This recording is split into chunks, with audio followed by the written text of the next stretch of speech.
清春チャンネルです。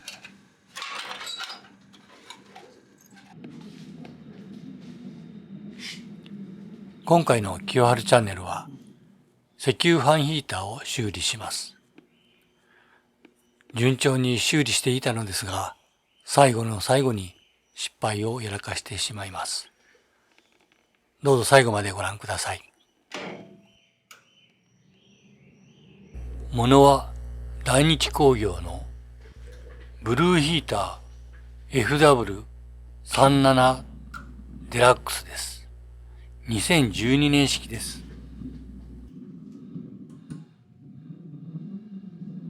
エラーコードは E の02、着火ミス。灯油の中に水やホコリが入っていないか確かめてくださいとなっています。持ち主さんは給油口の中の掃除をしたとのことです。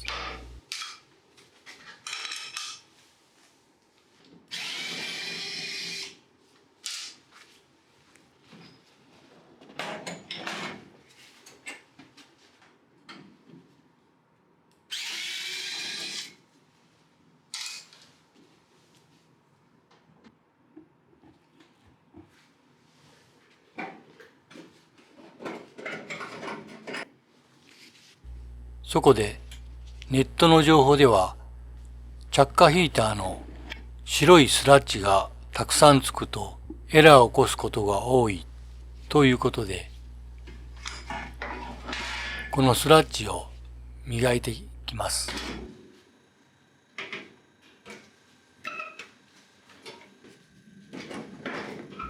と機械全体のホコリを取り除きます。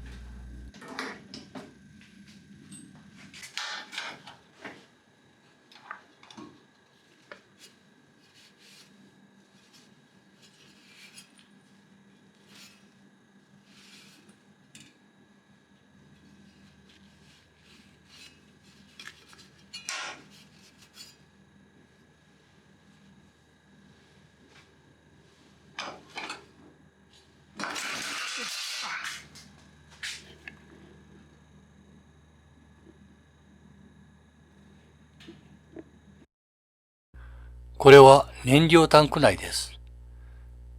黒い汚れはあるものの、水分はなさそうです。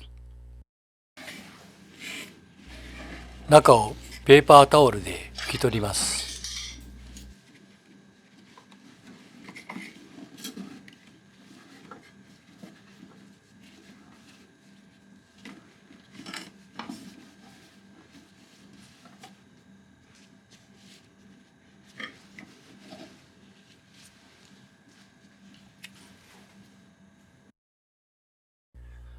なかなか奥の方まで指が届かないので、汚れがまだ残っています。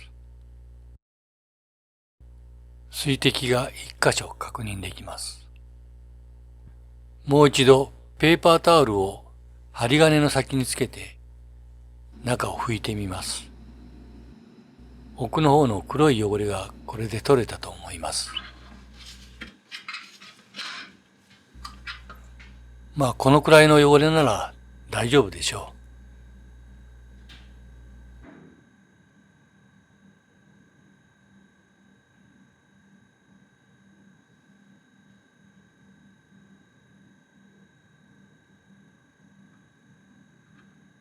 先ほどの着火棒のスラッジを取り除きます。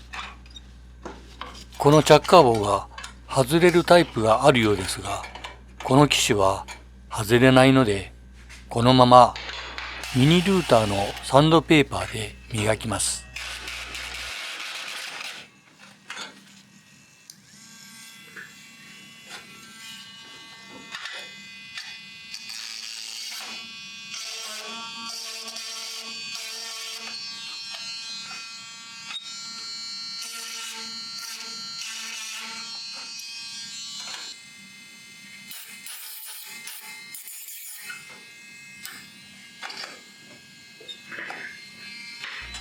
私は右利きなのですが、カメラによく映るように何度も持ち替えてカメラ映りを気にしています。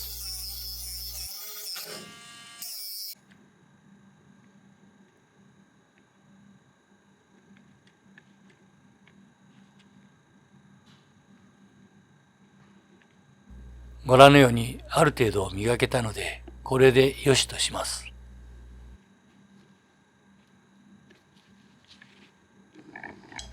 画像には映ってなかったのですが、この基板から全部配線を外しました。基本的には同じ色のソケットとカプラーをつなぎます。下の3つのカプラーが同じ形なので迷いましたが、事前に外す前にスマホカメラで撮っておきましたので、それを参考にしています。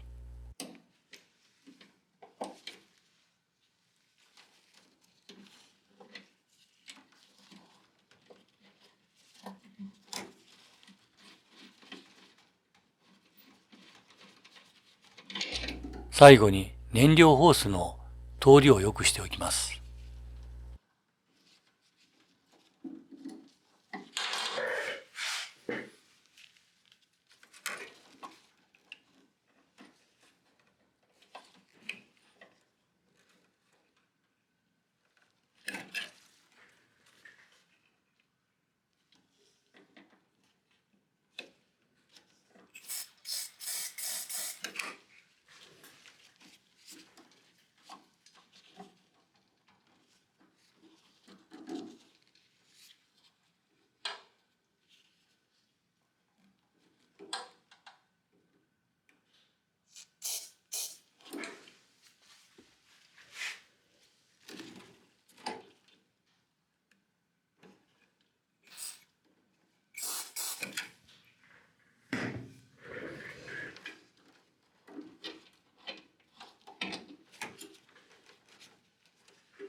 全部が組み上がり、燃焼テストを3、4回繰り返し、修理依頼人の先輩の家で燃焼を確認し、わあすごいと喜ばれました。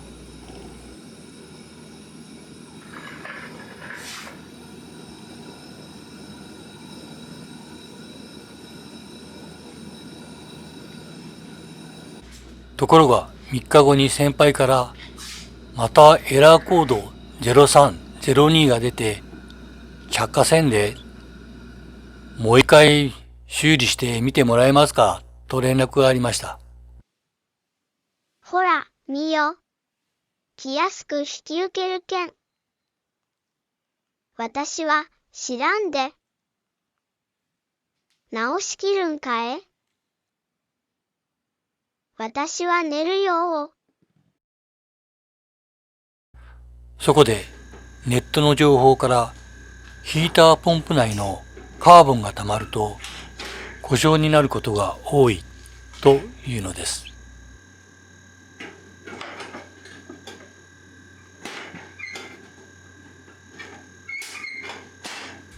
翌日機械を預かり、早速分解修理を始めました。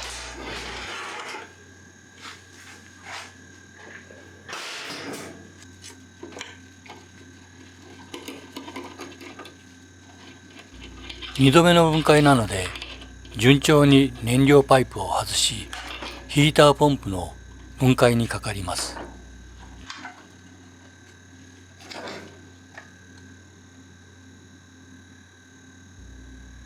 ネットの動画を見た限りでは、この筒の中にカーボンが溜まっているので、さっさと取れば簡単に取れると思っていました。過去に自宅の石油ファンヒーターをパイプの洗浄までやったことはあったのですが、ここからは未知の世界でした。これが今回のターゲットのヒーターポンプです。順調に中のバネが外れました。しかし動画で目にした先の細いノズルが出てきません。ラジオペンチで中を回したり引っ張ったりしたのですが、びくともしなかったので、これは間違えたなと思い始めました。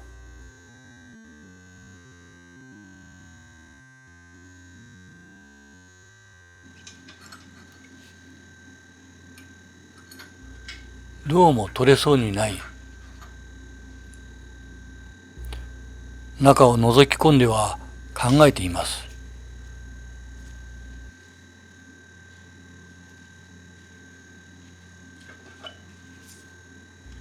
次第にターゲットを間違った電気ヒーターの方に向かい始めました。このことでこの修理が終わりを迎えます。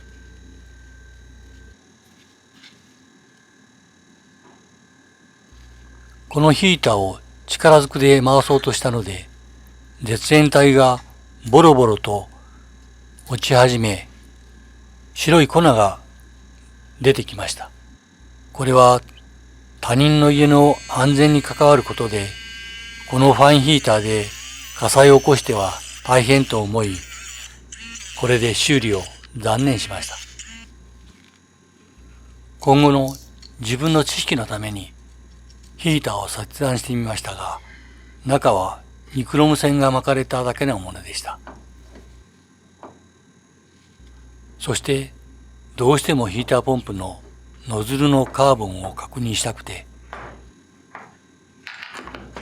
ペンチで回していたらご覧のように出てきました。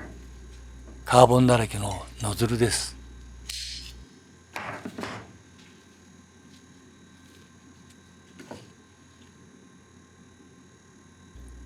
結果を見ると、あのバネが出てきた時に動画をもう一度見るために修理を中断する。その手間を惜しんだことが失敗でした。先輩、すいません。またお願いします。と、今更磨いてもしょうがないノズルの先をこすりながら反省をする年始めでした。いつも言うように、私は機械いじりの好きな田舎の親父です。機械の学校も資格もありません。修理できなければ最後はスクラップです。今回はあえなくスクラップになってしまいました。修理は自己責任でお願いします。ほーら、みよ。いつも言ってるやろ。どげーすんのかえ。こうて戻しよえ。修理を頼んだ先輩。ごめんなさい。じいじになり代わりお詫びします。こんな情けない失敗の多い私ですが、まだまだ多くのことにチャレンジします。当面の YouTube アップのスケジュールです。重いシャッターを電動化に改造したり、軽トラックにウインチを取り付け、U 字工を入れる工事したり、車庫の床塗装したり、台風で押し流された消火栓ホース収納ボックスを引き上げたり、